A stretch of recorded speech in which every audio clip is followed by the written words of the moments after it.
China is entering a very unusual battle, one where the opponent is not human, but a wild army capable of turning entire fields into a battlefield overnight.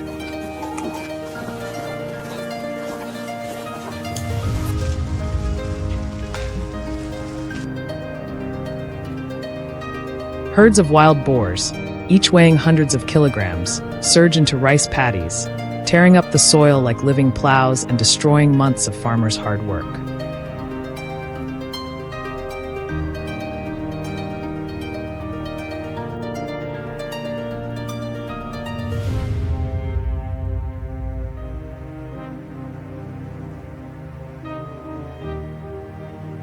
From Germany and Spain to Texas in the United States, the same scenario is unfolding as wild boar populations explode at a pace that leaves governments struggling to respond.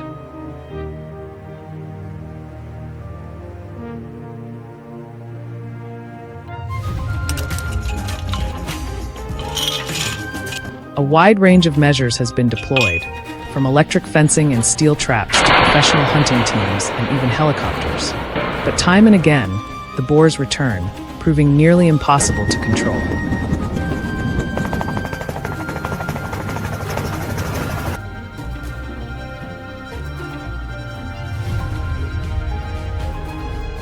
Then a turning point begins to emerge. Instead of viewing wild boars solely as an agricultural disaster, China is taking a different approach, reframing the animal as a resource, an economic opportunity waiting to be tapped.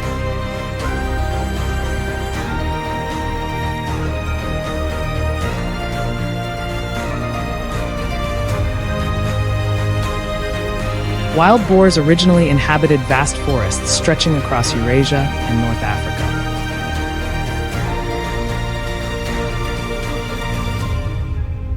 But over time, their range has expanded at an alarming rate. Their reproductive ability functions almost like a non-stop natural machine.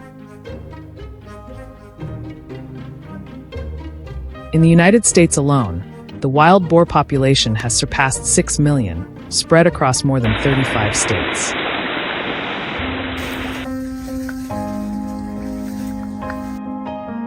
In Texas alone, there are around 2.6 million, making it the largest concentration in North America.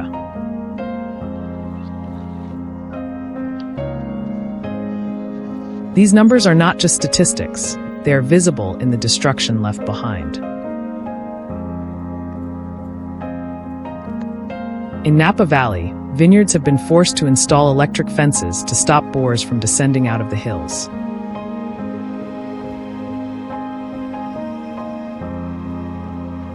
In Catalonia, farmers repeatedly wake up to find their corn and wheat fields devastated overnight.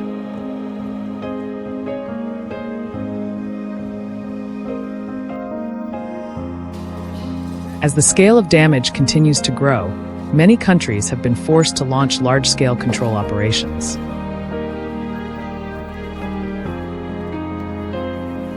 In the United States, especially in Texas and Oklahoma, massive steel traps are set up along forest edges and farmland.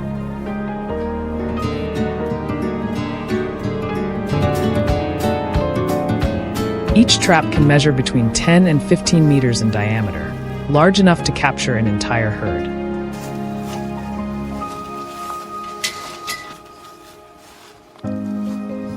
Inside, corn or fermented feed is used as bait, combined with motion-sensing cameras and remote control systems for continuous monitoring.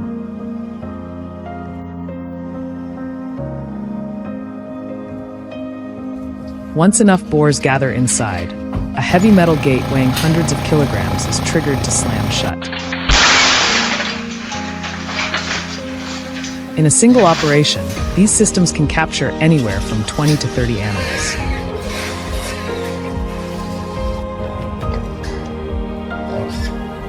However, while many countries still treat wild boars strictly as pests to be eliminated, China has chosen a different path.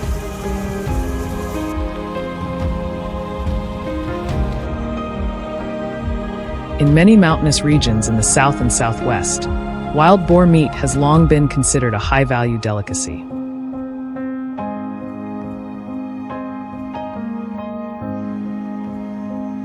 Compared to industrial pork, it is leaner, firmer, and richer in flavor.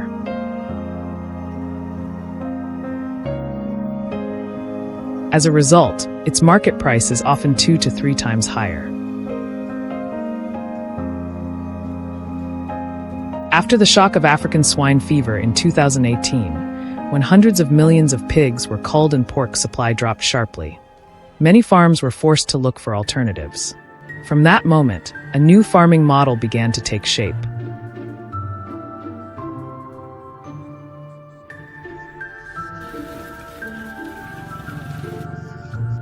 In mountainous provinces such as Guangxi, Hunan, and Guizhou, large areas of hillside and forest are now enclosed with tall steel fencing.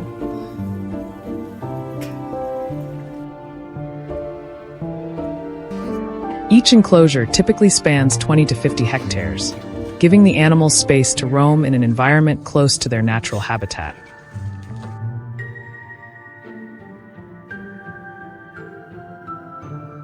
Some large farms in Guangxi currently raise between 3,000 and 5,000 boars within these controlled forest systems.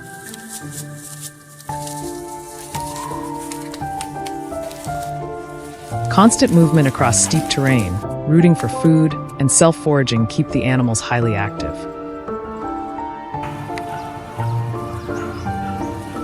This is what produces the leaner, firmer meat that continues to attract premium demand in specialty food markets.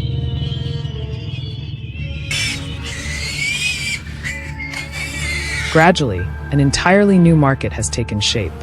Low feed costs, strong reproduction rates, and high selling prices have turned wild boar farming into an industry worth around $5 billion annually in China.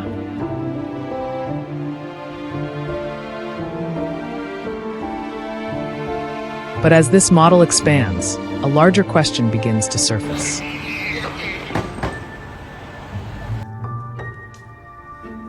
Can turning wild boars into a commercial farming industry truly solve the problem at its root? Or is it simply shifting the risk into another form, one that is quieter, but potentially even harder to control?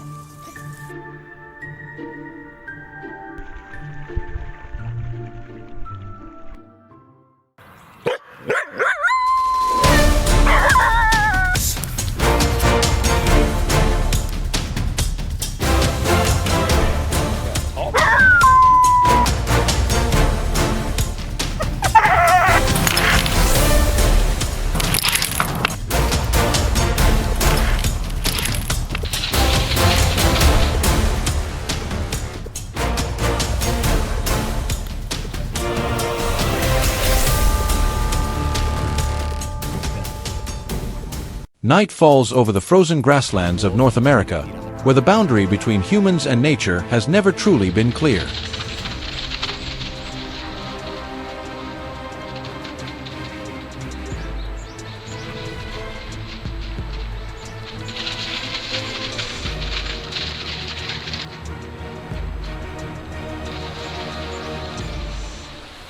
In the darkness, every sound seems to be swallowed, except one.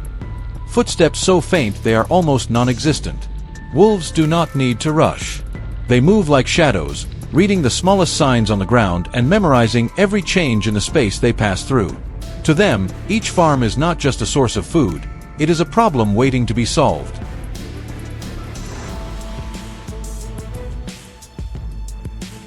Attacks do not begin with chaos. They begin with disappearance. One sheep, then two.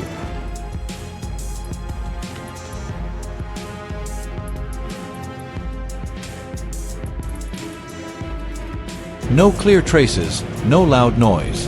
By the time the farmer recognizes the pattern, it is already too late. Wolves do not attack randomly.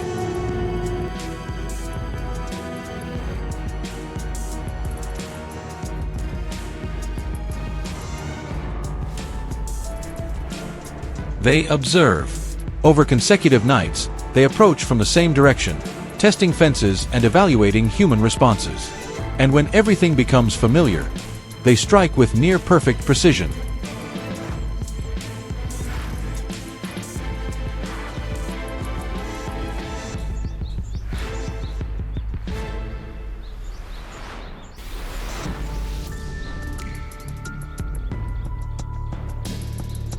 The first stage is not trapping, it is observation.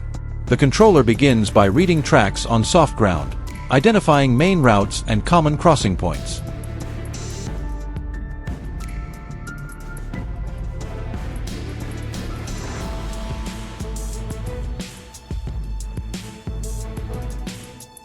Subtle depressions in the soil, strands of fur caught on fences, even the way grass is pressed down, all of it forms an invisible map, visible only to those who know how to see.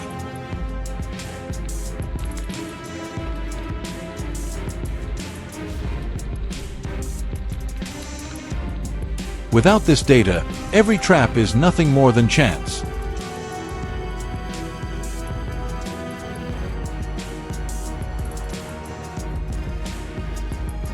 Once the routes are determined, choosing the trap location becomes the decisive factor. Steel foothold traps are not placed randomly. They must sit precisely along natural travel paths, where the wolf has no reason to be suspicious.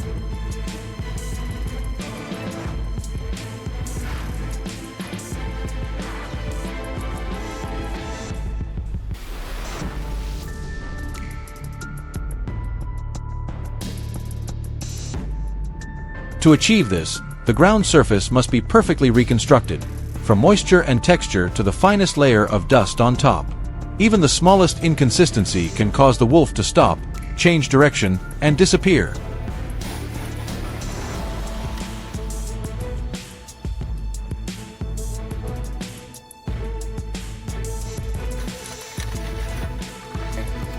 But location alone is not enough. Scent is a factor wolves are especially sensitive to. Every trap must be carefully treated to completely eliminate metallic odors and human traces.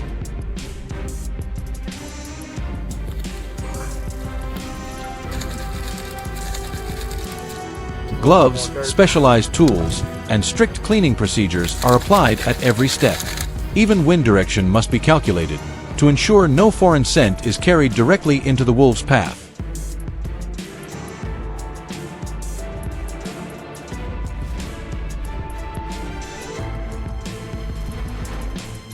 Once the trap is set, a period of silence begins.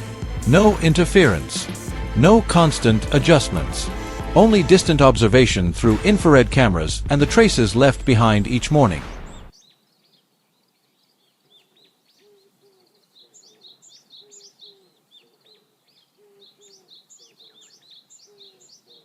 This is where patience becomes critical. Wolves may pass by the trap many times before deciding to step in. But once they believe the area is safe, everything changes in an instant.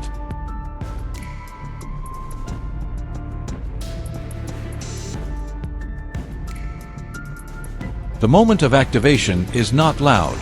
There is no chaotic scene as many might imagine. Just a slight pressure applied in exactly the right place, and the steel mechanism functions exactly as designed.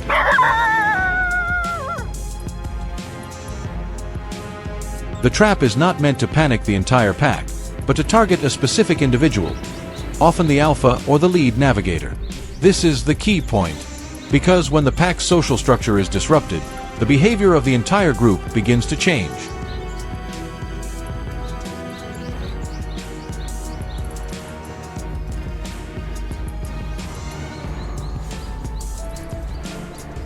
But the work does not end there. After the trap is triggered, the next response must be fast and controlled.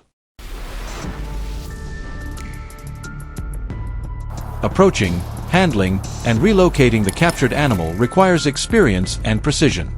At the same time, the surrounding area must be completely cleaned, removing all traces of what just happened. Oh my goodness. All right. Otherwise, the rest of the pack will learn the lesson and never return.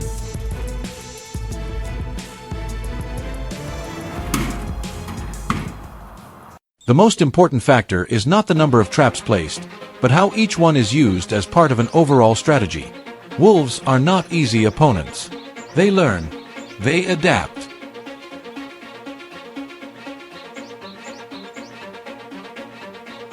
And every human mistake becomes their advantage next time. In the end, Controlling wolves is not about eliminating them from the environment. It is about restoring balance, where humans understand the behavior of this predator and use that knowledge to minimize conflict. In that world, every footprint is no longer a threat, but a signal. A reminder that in nature, only those who are patient and understand the game can truly control it.